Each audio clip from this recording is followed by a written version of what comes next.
الكلام ده حاصل ولا ما حاصل؟ عليك الله بعد ده كله تخش القلب جوا تسالوا، ويمكن يكون اصبح وفاة وعظام. قالوا أإذا متنا وكنا ترابا وعظاما ورفاتا أإنا لمبعوثون خلقا جديدا. ده في انكار البحث. عشان كده يا زول هون والله الدنيا دي حدها قريب. الله قال ومن يجادل الله عنهم يوم القيامة. انت جادل هنا وتعال اعمل لنا شوشرة، ما تقدر تعمل حاجة والله ما تقدر. عشان كده غير لك تسمع التوحيد ده وتسمع هدي النبي عليه الصلاة والسلام. يا اخي احنا قلنا لك امسك في الله، انت بزعلك شنو؟ الله ده ما اداك عيون عليك انا كده. انا النعم اللي اداك الله دي اداك عيون جيت بها الحلقة دي واداك كرش تبلع فيها وداك مخرج ساهل. عليك الله بعد ده كله جاي تخلي دين وتشوف غيره عشان تمسك لك في زول طريقه بتاعت منام. يا اخي طريقه بتاعت منام ما جاب بها النبي عليه الصلاه والسلام والله. طرق كلها بتاعت احلام ومنام. اتاني سيد الوجود يغزة ليس منام. ها كلامك كله خلاص. كلامك شنو؟ قال اداني الطريقه التجانيه والشيخ ده جايكم بكتاب عشان ما تكون ساكت والله. نحن دانك من المحل تكون زول موحي ماسك في الله ومتبع النبي عليه الصلاه عشان تنجى يوم القيامه. والله لا نجاة ولا سبيل ولا مخرج إلا بهدي النبي عليه الصلاة والسلام. والكلام المنبر ما بيتسع والله. المتحدثين قتال ما في سبيل وما في نجاة وما في خروج إلا بالتوحيد وسنة النبي صلى الله عليه وسلم بس. لكن الناس حرتي سنتي فجلوا معه البامبي ونطيت من فوق لتحت ومن تحت لفوق وتلقاهم قاعدين من صلاة العصر صلاة الفاتح ولما أغلق وشغالين. وطبعا تلاقي جاله يقول لك الصلاة الفاتح دي من القرآن والله. يستدل باستدلال ما في محل ذات. صلاة الفاتح إنا فتحنا لك فتحا مبينا. أسع عليك أنا أسألك بالله الآية دي الجمع صلاة الفاتح شنو؟ سؤال مطروح يا جماعة عندكم عقول؟ إنا فتحنا لك فتحا مبينا ما المراد بهذه الآية؟ المراد شنو؟ لقد فتح الله تبارك وتعالى مكة. الله قال لقد صدق الله رسوله الرؤيا بالحق لتدخلن المسجد الحرام إن شاء الله.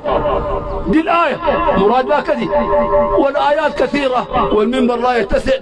وأقدم أخانا تفضل يا شيخ علي. أنا تمسكوا في الله ما تضيعوا زمنكم ساعة. عليكم السلام. أمسك في الله. الحمد لله رب العالمين والصلاة والسلام على أشرف المرسلين سيدنا محمد وعلى آله وصحبه أجمعين. عايز أكمل من قطع من حديث بل ذهبوا أكثر من ذلك. قال في عند التجانية ماذا قالوا؟ قال من رآني يوم الاثنين والجمعة دخل الجنة ولو كان كافرا ولو كان من أهل الذمة. قال من رآني يوم الاثنين والجمعة دخل الجنة ولو كان كافرا. بل ذهبوا أكثر من ذلك. بل ذهبوا أكثر من ذلك. قال يوضع له الشيخ أحمد التجاني يوضع له منبر يوم القيامة. يوضع هذا المنبر وينادى من فوق رؤوس الخلائق. من فوق رؤوس الخلائق يقولون هذا النور الذي كنتم تستمدون منه في الدنيا. منه الرسول عليه الصلاة والسلام ولا أحمد التجاني؟ يوم القيامة يوضع في منبر من نور وينادى من فوق رؤوس الخلائق يقول هذا هو النور الذي كنتم تستمدون منه في الدنيا. بعد ذاك يا جماعة أي عقول أفضل كلام ترده إلى الله سبحانه وتعالى هو القرآن كلام الله عز وجل. تقول لي قال رأى النبي عليه الصلاة والسلام يقظة لا مناما، قال لا تسأل الله بأسمائه ولكن أسأله بصلاة الفاتح لأنها تعدل من القرآن 6000 مرة، وتعدل كل تسبيحة وكل تهليلة وكل ذكر وقع في الكون ويعدل من القرآن 6000 مرة. أي عقل هذا؟ هذا هو كلام الله عز وجل، هذا هو هدي النبي عليه الصلاة والسلام. نحن والله لا نخشى إلا الله، لم نعرف أساسين. يا جماعة دايرين نوريكم الدين ده. ضرب النبي عليه الصلاة والسلام، كسرت رباعية سنه، ما بال قوم شجوا رباعية نبيهم. النبي عليه الصلاة والسلام نحن والله ديننا الله قال والرسول قال، ما عندنا هنا أحمد التجاني ولا عندنا شيخ أبو زيد، عندنا الدين قال الله وقال رسول الله صلى الله عليه وسلم. قال بل ذهب أكثر من ذلك، قال إذا رأيتم الرجل، شوف أحمد تجاني قال شنو؟ قال إذا رأيتم الرجل يسجد لحجر أو لبشر أو لشجر فهو في الظاهر، قال يسجد لحجر ولا بشر، أما في الباطن فهو ساجد لله. ودي العقيدة الحلولية، دي اللي نحن بنهز الناس عشان يرجعوا لله، دي العقيدة اللي بنهز الناس عشان يعرفوا إنه ده باطل. الصوفية شنو؟ الصوفية قال شفت رأيت وشفت الشيخ الفلاني، أين النبي عليه الصلاة والسلام؟ نحن والله أفضل من الرسول عليه الصلاة والسلام. ما عندنا. لما طلع في خطبة الوداع قال خذوا مناسككم عني لعلي لا ألقاكم بعد عامي هذا. نزلت السورة اليوم أكملت لكم دينكم وأتممت عليكم نعمتي ورضيت لكم الإسلام دينا. قال الطريقة التجانية، قال السمانية، قال البرهانية، قال الجماعة الفلانية. لا، الدين اكتمل. جيبوا لك كوباية موية ملانة فيها موية، جيبوا الموية ده كوباية فوق لك كوباية دي بتقبل. هذا هو ديننا اكتمل من زمن النبي عليه الصلاة والسلام. تجي تقول لي أنا رأيت يغزة لا مناما زي وزيك. أي لعب 250 سنة ما تلعبوا على عقول الناس. والعقيدة الحلولية عندهم أوريكم ليه قال لو رأيتم الرجل يسجد لحجر لبشر فهو في الظاهر. ده علم الظاهر عندنا نحن، لكن عندهم هم علم شنو؟ الباطل. لأنه الشجرة دي ربنا حل فيه روحه، والبشر ده ربنا حل فيه روحه. عشان كده دي حقيقة بتاعت ابن عربي، قال ما الكلب والخنزير إلا إلهنا، ما الله إلا راهب في كنيسة. عندهم الكنيسة جدا، الكنيسة حل فيها الروح، ربنا بقى إله. عندهم الكون ده، دي عقيدة الحلولية بتاعت الدجالين. نحن عندنا عقيدتنا إذا سألت فاسأل الله، وإذا استعنت فاستعن بالله. فاعلم إن الأمة لو اجتمعوا على أن يضروك بشيء لا يضروك إلا بشيء قد كتبه الله لك. ده المهم فينا نحن حاجة واحدة بس، أليس الله بكاف عبده؟ أفتح المجال للمتحدثين بعضي وأقول قولي هذا واستغفر الله العظيم لي ولكم. استغفر. مصعب تفضل شيخ مصعب.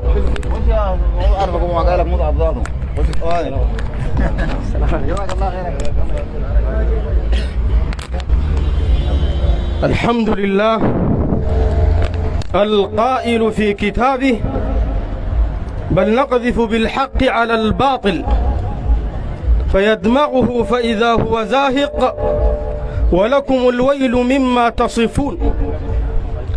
والحمد لله القائل في كتابه هو الذي أرسل رسوله بالهدى ودين الحق ليظهره على الدين كله ولو كره الكافرون، وفي آية ولو كره المشركون. والصلاة والسلام على رسوله القائل في سنته لا تزال طائفة من أمتي على الحق ظاهرين لا يضرهم من خالفهم أو خذلهم حتى يأتي أمر الله. يقول الله تبارك وتعالى في كتابه: إن إبراهيم كان أمة قانتا لله حنيفا ولم يكن من المشركين. النحل آخر صفحة يا تجاني، بتعرف القرآن الآية رقم 20 بعد 100. يقول أهل العلم وأهل التفسير في هذه الآية ومنهم الإمام القرطبي قال: وإبراهيم عليه السلام أمة لأنه كان معلما للخير. فإبراهيم كان معلم لشنو؟ كان معلما للخير، وكان براه، وكان أمة. بعد ذاك جادل الجماعة ولا ما جادلهم؟ ربنا قال: واتلوا عليهم نبأ إبراهيم. الشعراء، انت قريت قرآن بتاع صلاة الفاتح، بتعرف القرآن؟ الله قال: واتلوا عليهم نبأ إبراهيم إذ قال لأبيه وقومه ماذا تعبدون. نوديك هناك الصفات. إذ قال لأبيه وقومه ما تعبدون. ده قرآن، ندرس القرآن. دار قلة أدب من وريك لا والذي رفع السماء. ده قرآن ولا ما قرآن؟ ده قرآن يتلى إلى يوم القيامة. قال الإمام السعدي في التفسير: أي واتل يا محمد على الناس نبأ إبراهيم الخليل وخبره الجليل، خصوصا في هذه الحالة، وإلا فله أنباء كثيرة، ولكن هذا من أعظم أنبائه وأفضلها. ليه؟ قال لك: لأنه يتضمن رسالة ربه، وهؤلاء الرجال أتوا ليبينوا رسالة الله جل جلاله، وذلك هو منهج الأنبياء والرسل في الدعوة إلى الله سبحانه وتعالى. فإبراهيم عليه السلام ربنا جابه في القرآن وأثنى عليه في القرآن ليس عبثا. يقول العلامة ابن عثيمين عليه رحمة الله في شرح هذه الآية في كتاب التوحيد لإمام أهل السنة ولشيخ الإسلام الإمام محمد بن عبد الوهاب، رغم أنفك يا تجاني شيخ الإسلام، رغم أنفك وأنف أي عاطل، قال: فوصف إبراهيم عليه السلام بهذه الصفات التي هي الغاية في تحقيق التوحيد. والتوحيد ده جايين لك له ذاته. انت قال جايين هنا نعمل شنو؟ صلاة الفاتح. جايين الأنبياء قريتها؟ ما بتقرأ تشق. وكنا به عالمين إذ قال لأبيه وقومه ما هذه التماثيل التي أنتم لها عاكفون. قالوا وجدنا آباءنا لها عابدين. ديل الجماعة إبراهيم لما بين لهم الحجة وناقشهم: عندكم دليل؟ ربنا قال: قل هاتوا برهانكم إن كنتم صادقين. يا تجاني عندك دليل؟ صلاة الفاتح عندك عليها دليل من القرآن والسنة؟ ما عندك. بل قالوا شنو؟ وجدنا آباءنا لها عابدين. الإمام السعدي في التفسير قال: فأجابوا بغير حجة إجابة العاجز الذي ليس بيديه أدنى شبهة. قال: ومن المعلوم، خلي بالك يا تجاني، نحن نديك كلام قرآن والسنة، كلام علمي بحت والذي رفع السماء. قال: ومن المعلوم أن فعل أحد من الخلق ليس بحجة. أحمد التجاني، برعي، مكاشي، صايم ديمة، كله ما عنده حجة. والله ما يكون حجة إلا إذا أتى بدليل يدل على كلامه. قال: ومن المعلوم أن فعل أحد من الخلق ليس بحجة ولا تجوز به القدوة. قال: خصوصا، خلي بالك يا تجاني يا ضال، قال: وخصوصا في توحيد رب العالمين، إذا كان هذا في أصل من أصول الدين وتوحيد رب العالمين. ده ما فوق اللعب تاني. إذا كان المسألة بتتعلق بالعقيدة ما فيها والله لقينا أبواتنا ومن قومنا لقينا أبواتنا كده، ده ما بيزعفك كله. عشان كده ربنا بين في القرآن، ونحن ندي القرآن يا تجاني نتحداك بالقرآن والسنة. بيقول لك الوهابية ديل ما بيقروا القرآن. انت قريت القرآن؟ البقرة امش فوق هناك شايفة الآية رقم 70 بعد 100. وإذا قيل لهم تعالوا إلى ما أنزل الله وإلى الرسول وإذا قيل لهم اتبعوا ما أنزل الله قالوا بل نتبع ما ألفينا عليه آباءنا أولو كان آباؤهم لا يعقلون شيئا ولا يهتدون. تمشي المائدة هناك فوق أول الصفحة قريت الكلام ده؟ أنت بتاع فتة والقرآن بتشرب عكارة؟ يا صوفي يا عيان يا تجاني يا عفن، ما عندك حاجة.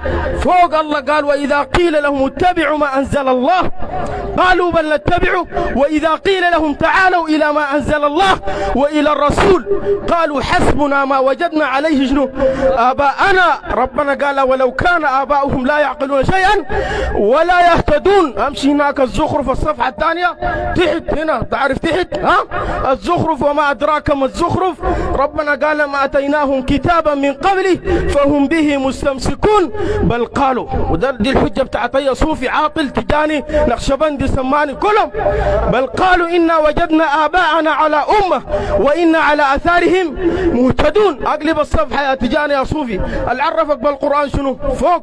وكذلك ما أرسلنا من قبلك في قرية من نذير إلا قال مترفوها إنا وجدنا آباءنا على أمة وإنا على أثارهم مقتدون. ربنا قال أولم، وفي رواية قل أولو جئتكم بأهدى مما وجدتم عليه آباءكم قالوا إنا بما أرسلتم به كافرون. ربنا قال فانتقمنا منهم فانظر كيف كان عاقبة المكذبين. فأيضا المكذب للقرآن مكذب للسنة، فربنا سبحانه وتعالى توعد بالعقاب.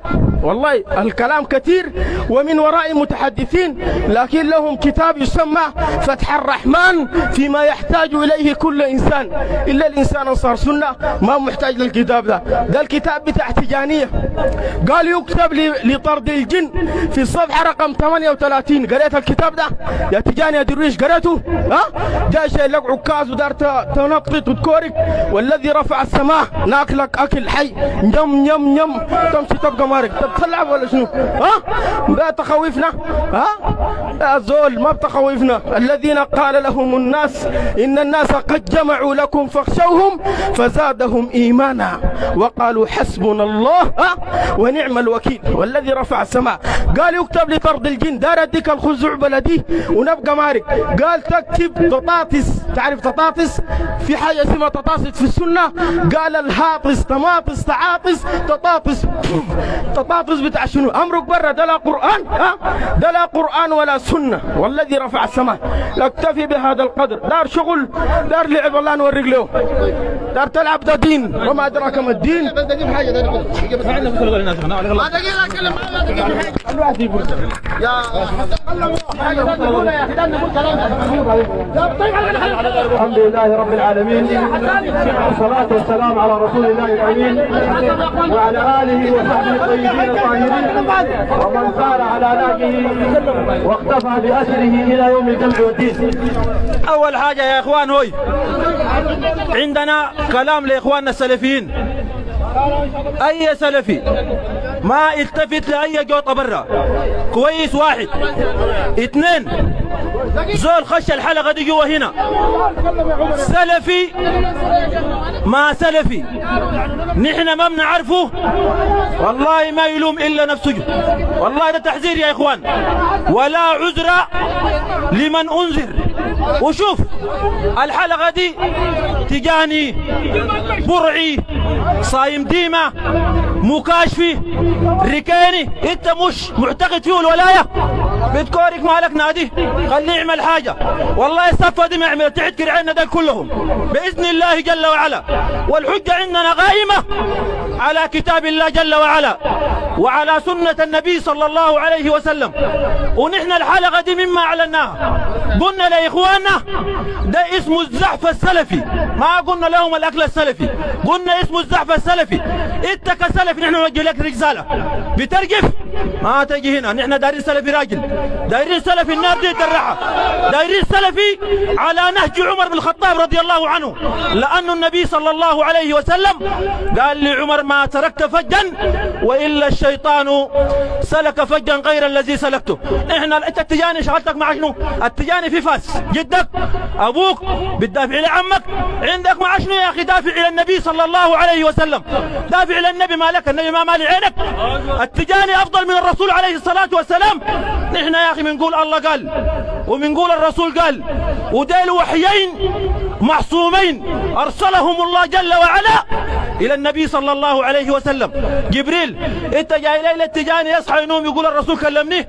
الرسول فاضل التجاني يا أخي؟ ولا فاضل يا برعي؟ ولا فاضل صايم ديمة؟ الرسول عليه الصلاة والسلام لما تكلم كلم عمر الخطاب، وكلم عثمان، وكلم عمر، وكلم علي بن طالب. هؤلاء الرجال اصطفاهم الله جل وعلا إلى ذلك الرجل الذي اصطفاه الله جل وعلا من سائر الأنبياء والرسل. فيدخل من بعد الشيخ محمود. الحمد لله والصلاة والسلام على نبينا محمد وعلى آله وصحبه ومن والاه.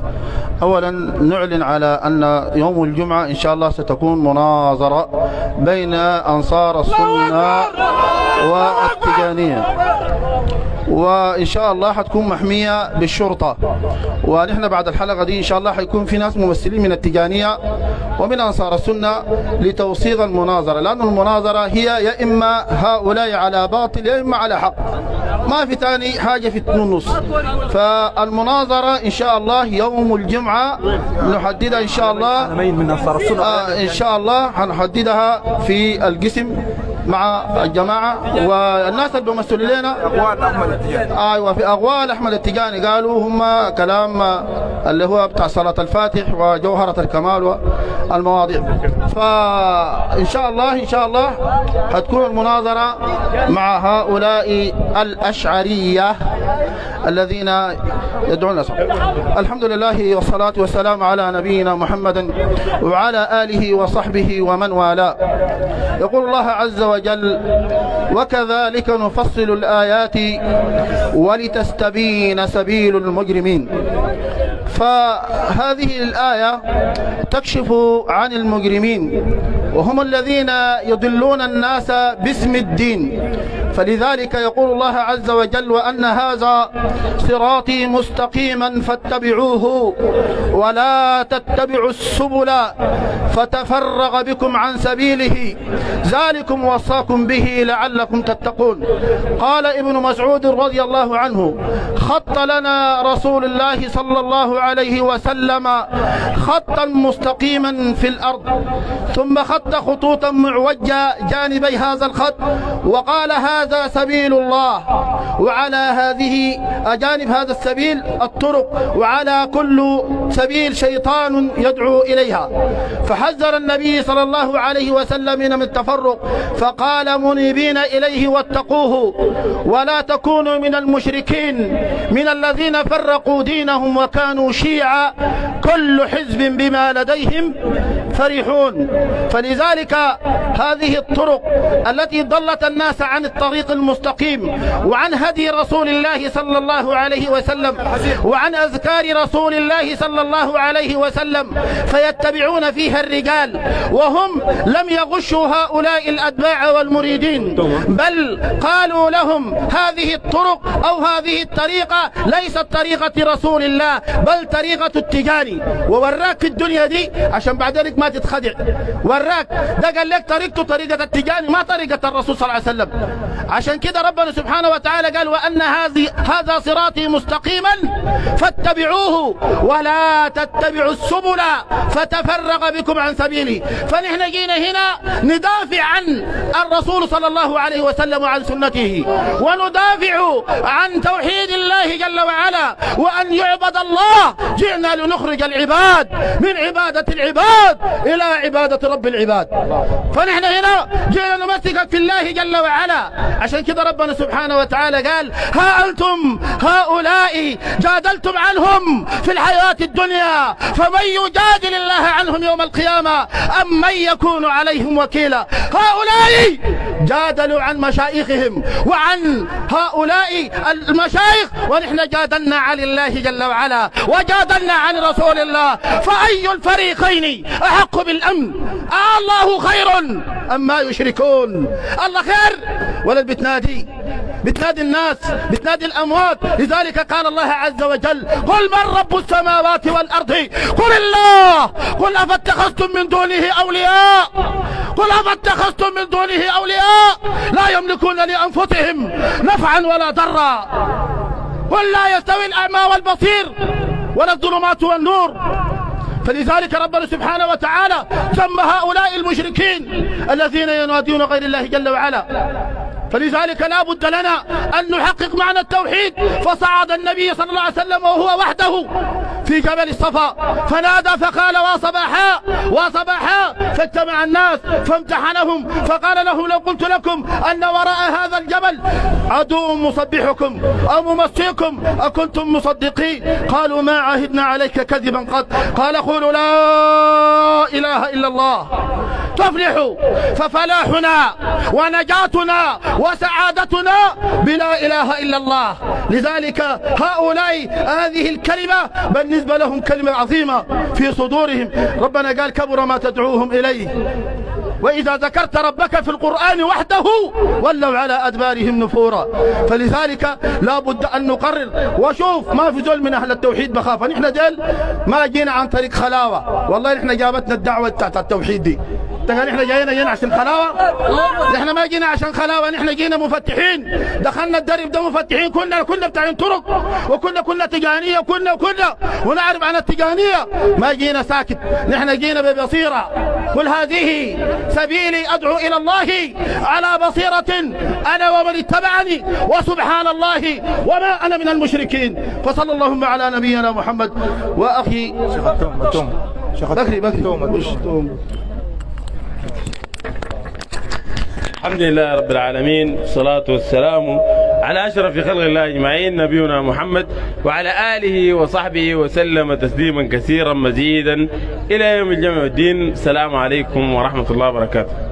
طبعا حلقة كل يوم جمعة، حلقتنا دي لها سنين عددة قاعدة شغالين توحيد هنا. وأي زول عنده معانا أي مشكلة نحن قاعدين هنا جاهزين لأي عاطل. دار تجيب علم بنديك علم، دار تقيل أدبك والله ندقك لمن تبول في الباسك والله أباك أو مجرم. إحنا ناس هنا قلنا ليه بندافع عن ربنا زي ما قال لك أخونا الشيخ عمر، ما جاي ندافع لنا عن طريقة ولا شيخ ولا غيره، جاي ندافع عن رب العالمين سبحانه وتعالى. ده اللي بدافع لهم عن بشر والله جد بدافع لهم عن واحد عميل فرنسي هناك أحمد تجاني، عميل فرنسي أوعاك تلعب يا زول، عميل فرنسي من الجزائر أوعاك تعلم لنا سيدي ساكن فاس دقوق بفراسك برا فاس برا جين كلكي. الله قال وقال ربكم ادعوني استجب لكم. انتوا تدعوا لي يا احمد تجاني؟ ثبت اسمع البئاسي ده شاكلونا عاملين فيها هذول. احنا اول حاجه جاهزين لك، هذا من الامر الاول. الامر الثاني انت كورك كده يا احمد تجاني خليه يوقف لنا الميكروفون بيقدر؟ احمد تجاني برعي اب تكه اب قرقاب اب ساطور اب قروب بيقدر يعمل حاجه؟ خليه يوقف لنا سماعاتنا بيقدر حاجه؟ ده ما عنده حاجه يا اخي. بالية وعظام نخرة لا تسمن ولا تغني من جوع. ده ما عندهم حاجه. شوف وانا الحلقه فاتت جبت لك الكلام بتاع التجانيه، الاسي قالوا داير ناظر فيه ده. طبعا احمد تجاني قلت لك قليل الادب، انا دي ادله. احمد تجاني قليل الادب، ما عنده ادب مع الاولياء. هم قالوا اتكلم عن الاولياء صعد اولي، ده ما عنده ادب مع الاولياء. احمد تجاني في كتاب الفتح الرباني وده بنجيبه لك الجمعه الجايه ان شاء الله صفحه 100 قال غدماي هاتين فوق رغبه كل ولي من لدن آدم إلى النفخ في الصور. ده ما قال أدم مع الأولياء؟ قال خاتي كراعه في أبو بكر الصديق قال، وفي عمر بن الخطاب وفي عثمان. وطبعا هم واحدين جونا في البسطة من الجماعة المغشوشين ديل. طبعا ديل ما داقين فيه مقلب والله، ما مسكين داقين فيه مقلب. لقى أبوه تجاني حبوه تجانية وقام بقى تجاني، وممكن هو أبوه ذاته يقول اسمع يا ولد لما بقيت تجاني ما عافي منك. شيخنا شيخ مصطفى قال له قول لي أنا ذاتي ما عافي منك. والله عافي منك أنت؟ الله عافي منك يا عاطل انت، عافي منك انت تبقى تياي. قال لك بقى تياي منه؟ الله قال واذا قيل لهم اتبعوا ما انزل الله قالوا بل نتبع ما الفينا عليه اباؤنا. الله قال ولو كان اباؤهم لا يعقلون شيئا ولا يهتدون. ابوك ما عاقل وما مهتدي، انت تبقى معه؟ احمد تجاني انا وريتك قليل ادب وما عنده علم. جيب لنا كتاب احمد تجاني بيفسر القران فيه ما بتلقاه. احمد تجاني بيفسر احاديث لقيته. البرعي ذاته شيخهم الكبير اللي في البلد دي اللي بيجيبوه افتتح الكوبري وافتتح المستشفى، كانه وزير الصحه شايل المقص بتاعه. وجاء قال جيب لنا كتاب البرعي يفسر القران فيه، في المواريث عنده، في الفقه عنده، كلها اغاني وقصائد. واحد قال لي تسمع تتكلم في البرعي ده قال عنده 1000 قصيده قال في المدح. قلت له صح 1000 قصيده لكن في الشرك بالله. بيشرك بالله يا مجرم او تعمل لنا بلبله ساي. فعشان كده احمد تجاني عنده كتاب اسمه جوهر المعاني. قال علي حرازي انت طبعا هذا شايلين انه تلقى واحد طابيه كده وجاري احمد تجاني انا تجاني تشك في راسك يا عاطل. في جواهر المعاني صفحه 105 وانا بجيب لك الكلام ده الجمعه الجايه ان شاء الله. صفحه 105 قال جوهره الكمال تقرا بالطهاره المائيه لا الترابيه. ليه؟ قال لانه الرسول صلى الله عليه وسلم يحضر هذه الجوهره. الرسول صلى الله عليه وسلم بيجوا شكل الصوفيات كت عندهم حضره، مش يقول لك حضره عندهم التجانيه بالذات يوم الجمعه بعد العصر عندهم حاجه اسمها الوظيفه. وظيفه دي ما بتاكلك عيش، وظيفه بتاعت عينك خدت لهم دموريه ومويه وبلح. بيجوا منو؟ قالوا بيجوا 6 انفار الرسول صلى الله عليه وسلم والخلف الاربعه ومعاهم احمد تجاني. عشان كده تلقاهم شغالين فاتح المولى بعد شويه يا مرحبا يا مرحبا بالمصطفى. وين المصطفى؟ لا انتوا وهابي ما بتشوفوا. وهابي يا مجرم ما بشوفه يا بشوفه بتاعت عينك يا مجرم انت كذاب. الرسول صلى الله عليه وسلم لو يجي ما يقابل رئيس الجمهوريه، ما يقابل البرهان، يجي يقابلك انت يا عاطل. يجي يقابل قاعد مقطوع مقطع في مبده هنا وفي خرطقط وقاعدين وين في وين كله عاملين لنا زوايا وشرك وما بيقروا صلاه الفاتح. في احمد تجاني في الفتح الرباني قال تعدل ختم القران صفحه 23 قال تعدل ختم القران 6000 مره. ده كفر عنده قرون والله. اي واحد يعتقد العقيده دي كافر برا الدين، ما عندك علاقه بالدين لا من قريب ولا من بعيد. اوعى تعمل لي فيها شايل لك كتاب ولا في الصينيه وانا وماشي وعندنا درس في الجامع عبد الرحمن الكبير والمعهد العلمي وده الغاشينهم ساي ده ما مساكين وسو دار لهم مناظره سدل ده شماشه ساكت يا زول مناظره ذاتها مع شماشه زي دل مبدا. لكن دار يعمل لنا بلبله سائر الكتب بجيبها هنا دي اسمها كشف للعطاله ما اسمها مناظره، اسمها كشف للعطاله. سمينا كشف للعطاله يا زول برا مناظره. وفي تجاني فاهم حاجه عشان يناظروه؟ لا لا في الصينيه يا زول ما فاهم اي حاجه. كان فاهم حاجه يبقى تجاني حرك الله كان هو ما فاهم حاجه بيبقى تجاني بليد تبقى تجاني. قال لك عشان كده الامام الشافعي قال اي زول تصوف اول النهار قال لا ياتي عليه اخر النهار الا وهو احمق. ما هو زي الحمق ده المحموق لا في الصينيه. احنا والله لو كان عندنا سلطه بالبلد طبعا احنا ما ناس بتاع مشاكل لا بندق لا عندنا عصايه الا انت تعتدي علينا الجاهزين. الله قال فمن اعتدى عليكم فاعتدوا عليه شنو بمثل ما اعتدى عليكم.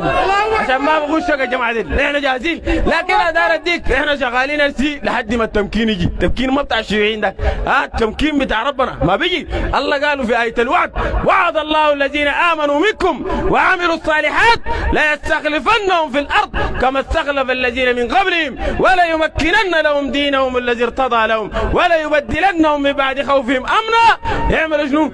الله قال داير حاجة واحدة يعبدونني لا يشركون بي شيئا. بعدك التمكين لما نيجي بيكون في أمر بمعروف ونهي عن منكر. الله قال كده. الله قال كده الذين إن مكناهم في الأرض أقاموا الصلاة وآتوا الزكاة وأمروا بالمعروف ونهوا عن المنكر ولله عاقبة الأمور. أول بيان اسمي جماعة بالسوا قوات المسلحة بيان رقم 1 جماعة كلهم تلفونها بالليل. الغاية قال شنو؟ احنا غايته بياننا بتاع رقم 1 ده أول حاجة إزالة جميع الجباب والأطراح كلهم برا قبة برا جنك لك ده. هسه احنا منزلها ما عندنا سلطة، لكن لو عندنا سلطة حمد النيل برا، البرعي برا، المهدي برا، محمد عثمان الختم برا. كلهم اوثان تعبد من دون الله. ناس بتوجهوا لها في كسله وفي شكينيب المكاشفي نزيلهم برا. حتى بعدك وين عندنا دليل على الكلام ده؟ صلى الله عليه وسلم لما فتح مكه قال للجماعه انتظروا اصبروا هنا قبلكم. خد شريقه 360 صنم حول الكعبه. قال شال المعول بتاعه قال يقول قوله تعالى قل جاء الحق وزهق الباطل ان الباطل كان زهوقا. عشان كده ما تقول لي ده كلام يا اخي ما في داعي. داعي ده الداعي ذاته اوعك زي ما قال لك قبل ملك لك اتخارج مننا او تعمل لنا بلبل هنا فاعطى لا لا لا لا صرتونا بديقنا اوعك بديقنا تعمل لنا قل ادب تقول تخارج. انت خايف من شنو يا اخي؟ ناس بيموتوا في مظاهرات مدنيه وصابيننا وكوراك والدون طلقه في مدنيه يا اخي تبقى في دينيه ما يلا خايف من شنو؟ فانا اكتفي بهذا الغد لانه وراي الشيخ التوم مستعجل نقدم ان شاء الله. فضل نجيم.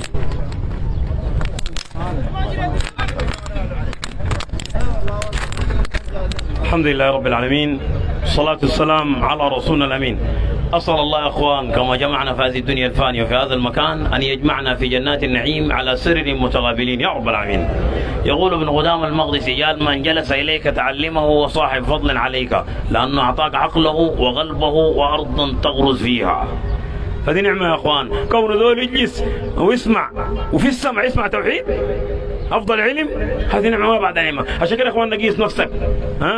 الحضور الكرام، القران ده ملك حجج. والله الامام الشافعي قال من تعلم القران عظمت قيمته، من تعلم الفقه نما قدره، من تعلم الحديث قوت حجته، من تعلم اللغه رق طبعه، ومن لم يصن نفسه لم ينفع علمه. اسال الله ينفعنا وينفع بنا يا رب. فقيس نفسك في 5 انواع اتباع جات في القران كلها بصيغه الذم. شوف راكب معاياتهم. 1 اتباع المجتمع، وكنا نخوض مع الخائضين. هسه في ناس تبع تبعيه عمياء، الشيخ قال كلام بيركب وراه، التجاري قال كلام بيركب وراه، والله ده ممنوع. كنا نخوض مع الخائضين، ده نوع من جات 5. 2 اتباع الشيطان، وقال الشيطان لما قضي الامر ان الله وعدكم وعد الحق ووعدتكم فاخلفتكم وما كان عليكم السلطان الا ان دعوتكم فاستجبتم لي فلا تلوموني ولوموا انفسكم. اتباع الهوى، الله قال فرأيت من اتخذ إلهه هواه أفأنت تكون عليه وكيلا؟ اللي بيجعل ربه هوى أنت تكون له وكيل؟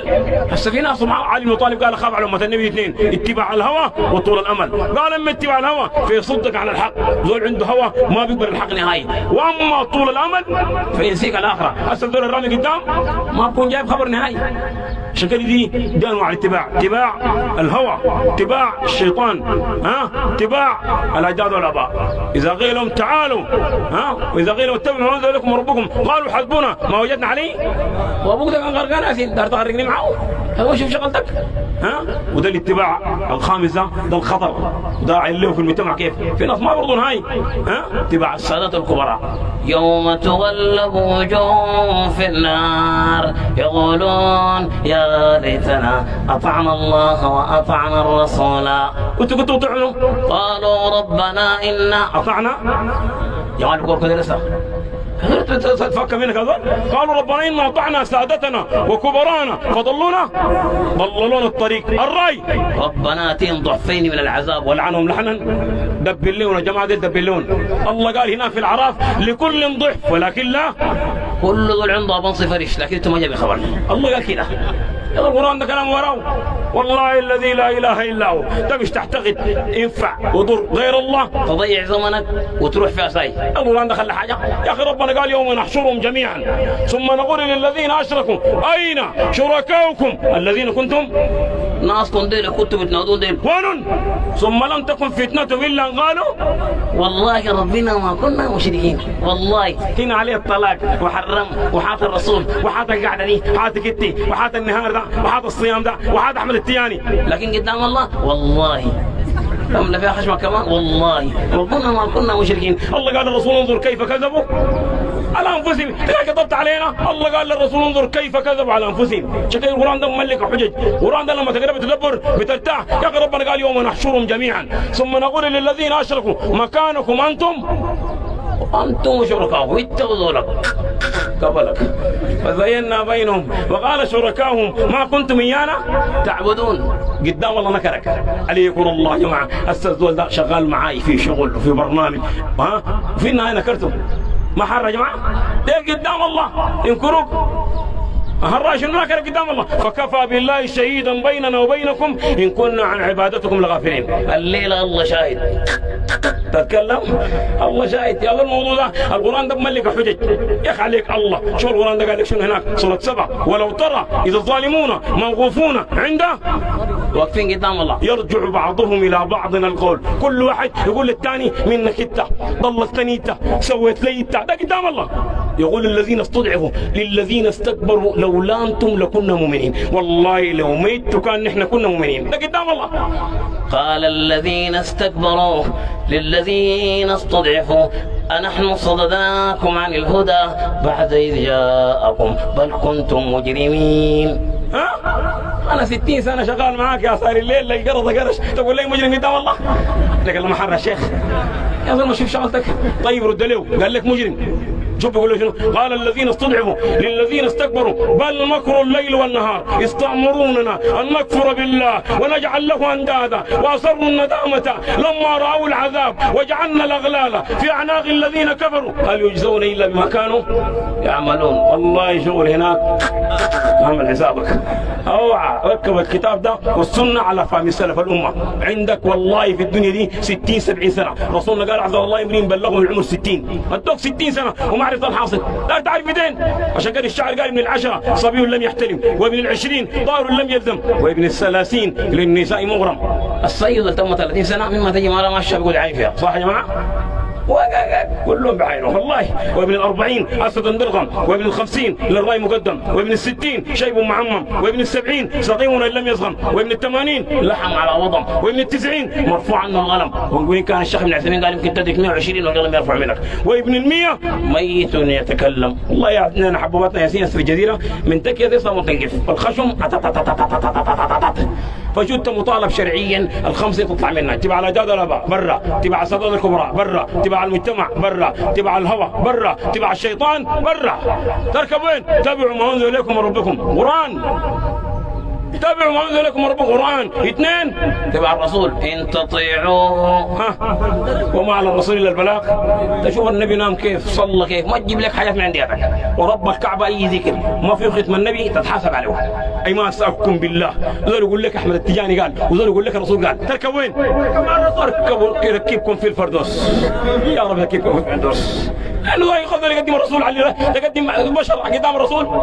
عشان كذا عالم علم اليقين دي انواع الاتباع الخمسه دي جاي في سيره الذم. انت مطالب شرعيا تتابع القران والسنه، لكن على فهمه على الزول ده، الزول ده احمد تياني قران وسنه على فهم سلف الامه. ناس منه ابن عباس، ابن مسعود، ابن عمر. ربنا قال ومن يشاقق الرسول من بعد ما تبين له الهدى ويتبع غير سبيل. ناس ابن عباس، ناس ابن مسعود قال ما في آية في القران والا انا اعلم متى نزلت وفيما نزلت ولماذا نزلت.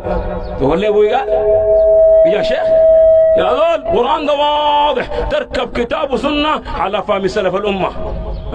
عشان كده يا جماعة والله يا جماعة أصلا لما تيجي تلقى أخوانها التوحيد ودعاين فيهم كده والله بترتاح نفسيا. يا اخي التوحيد يا جماعه الطير شغال توحيد. اي ما اسالكم بالله، زول عنده عقل يقول لك شايل القران كله وما يشتغل توحيد. يا ولد الطير شغال توحيد. ما شفت الهدهد؟ ابن القيم قال الهدهد تكلم عن سليمان ونال الامان وذكره الرحمن. قال خذ من الهدهد ثلاثه، ده ابن القيم قال خذ من الهدهد ثلاثه سمو الهمه، هم الدعوه، الامانه في النقل. طير شايل هم الدعوه، زود قلب جلابيه ولابس طاقيه ويقولك كانوا شوف شغلتك يا اخي. والله العظيم ما داعي لهم تبكي. الامام الثوري قال ان انظر الى المنكر، ذول جادل له باطل، ان انظر الى المنكر فارجع الى بيتي فابول دماء. الثوري قال انا ابول دم، ذول جادل له باطل يدل لي بشر. يا اخي ربنا قال لك تدعون بعلا وتذرون احسن الخالقين. تنادي لك راجل وتخلي الله الذي خلقكم ثم رزقكم ثم يميتكم ثم يحييكم، هل من شركائكم ما يفعلوا ذلك؟ ناسكم بيعملوا كده. عشان كده ابن القيم ده اختم حديثي، ابن القيم ده قال الهدهد تكلم عن سليمان ونال الامان وذكره الرحمن. قال خذ من الهدهد ثلاثه سمو الهمه، هم الدعوه، الامانه في النقل. الشيء شافه جابوه، بس في دعاء بيبتر وبنقص وبزيد عليك يا ابو. تعرف ما تخاف الله. ربنا قال يومئذ تعرضون لا تخفى منكم. الهدهد شاف الكلام جابه زي ما هو، بس في ناس متخصصين بس بتر والله يبتروك والله الذي لا اله الا هو. بعدين ربنا قال يومئذ تعرضون لا تخفى منكم. عشان كذا يا اخواننا الدنيا دي مثل السباق، في السباق على مقدار الهمم، تفاوت الهمم على قدر الايمان بالاخره. فمن صدق يقينه جد، ومن تيقن طول الطريق استعد، ومن قلت معرفته تصبت، ومن لم يعرف المقصود تخبط. اسال الله يا اخوان كما جمعنا في هذه الدنيا الفانيه في هذا المكان ان يجمعنا في جنات النعيم على سرر متقابلين. لعل الحلقه دي مواصله معنا احمد عيسى. تفضل يا شيخ. جزاك الله خير. الله يكرمك. أعوذ بالله من الشيطان الرجيم. بسم الله الرحمن الرحيم. الحمد لله الذي بنعمته تتم الصالحات وبتوفيقه تؤدى الطاعات والقربات وبإعانته تجتنب المعاصي والفواحش والمنكرات. وأشهد أن لا إله إلا الله وحده لا شريك له رب الأرض والسماوات.